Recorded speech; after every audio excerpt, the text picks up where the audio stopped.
গতকাল সকালে নেপালে ভয়াবহ হড়পাবানি নিখোঁজ সাকরাইল থানার অন্তর্গত আন্দুল হাটগাছা এলাকার বাসিন্দা ৬৮ বছরের অনিতা দাস। তার নিখোঁজ হওয়ার খবরে পরিবারে উদ্বেগ ও উৎকণ্ঠার পরিবেশ তৈরি হয়েছে। পরিবারের সদস্যরা লাগাতার তার সঙ্গে যোগাযোগের চেষ্টা করছেন, কিন্তু এখনো পর্যন্ত তার কোনো খোঁজ পাওয়া যায়নি।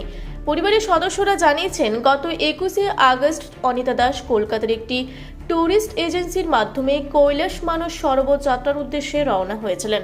অনিতা দাসের পরিবারের সদস্যরা জানিয়েছেন, গত মঙ্গলবার সকাল প্রায় ৮টা নাগাদ তার সঙ্গে ছেলের শেষবার কথা হয়েছিল। সেই সময় তিনি জানিয়েছিলেন যে তারা নেপাল তিব্বত সীমান্তের কাছাকাছি রয়েছেন এবং কিছু সময় পরে সেখান থেকে পরবর্তী যাত্রার উদ্দেশ্যে রওনা হবেন।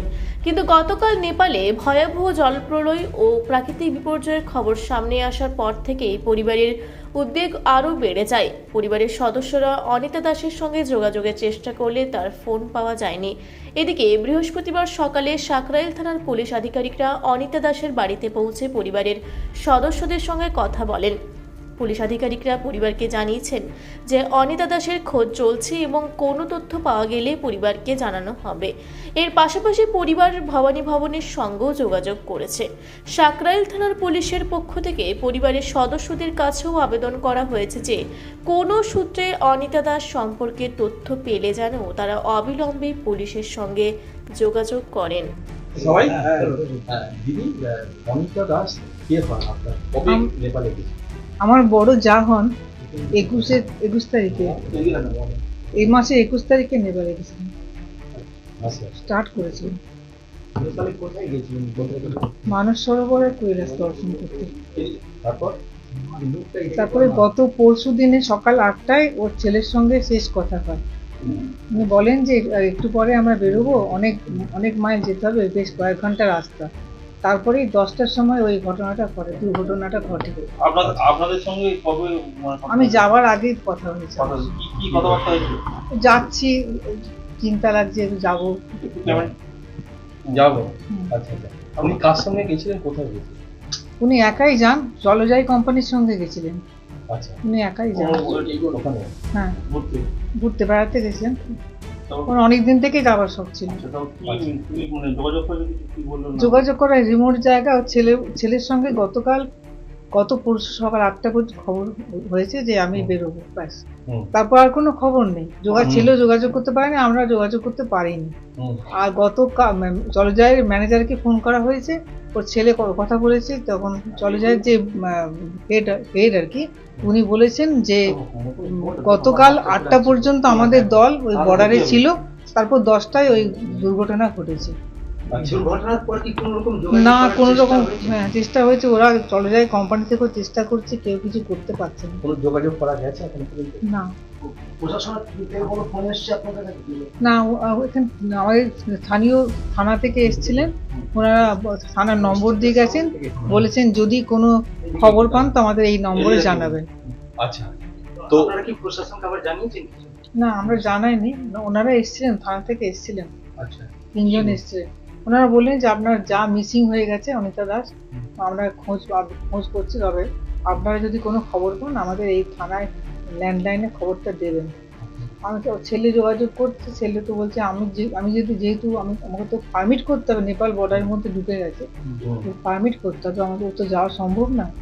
আর ওই জন্য বলছে যে আমি এই চলে যাই কোম্পানির সঙ্গে যোগাযোগ রাখছি, ওই কোম্পানি যদি কোনো খবর দেয় আমি সবসময় তোমাকে আগে জানাবো, তখন আমি আবার জানিয়ে দেবো থানা।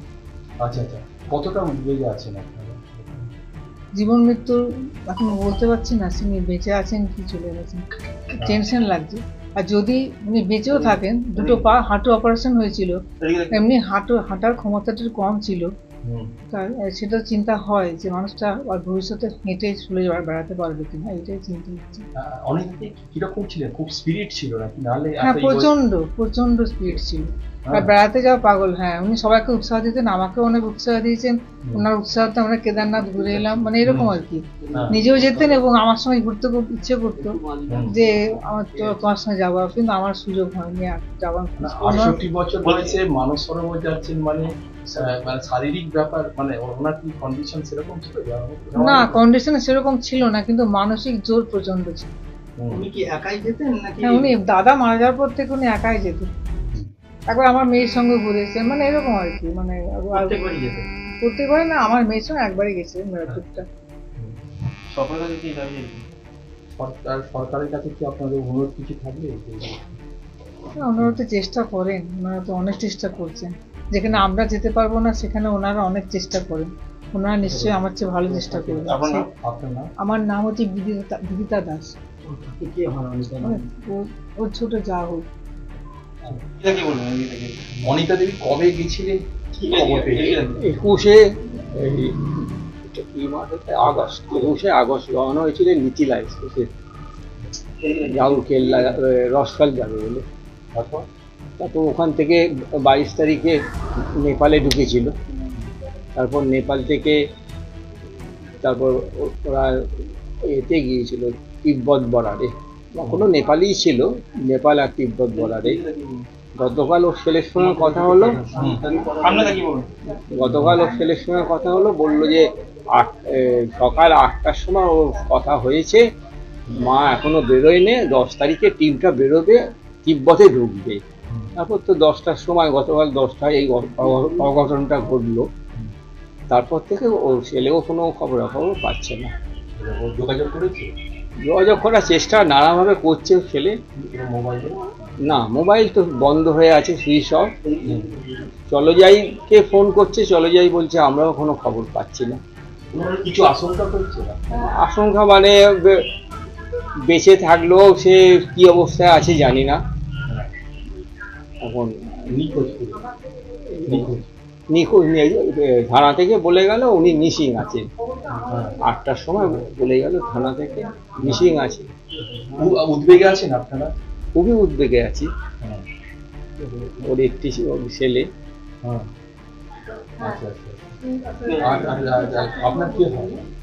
আমার বৌদি হয়। ঠিক আছে, আপনার নাম? আমার নাম নির্মলেন্দু দাস।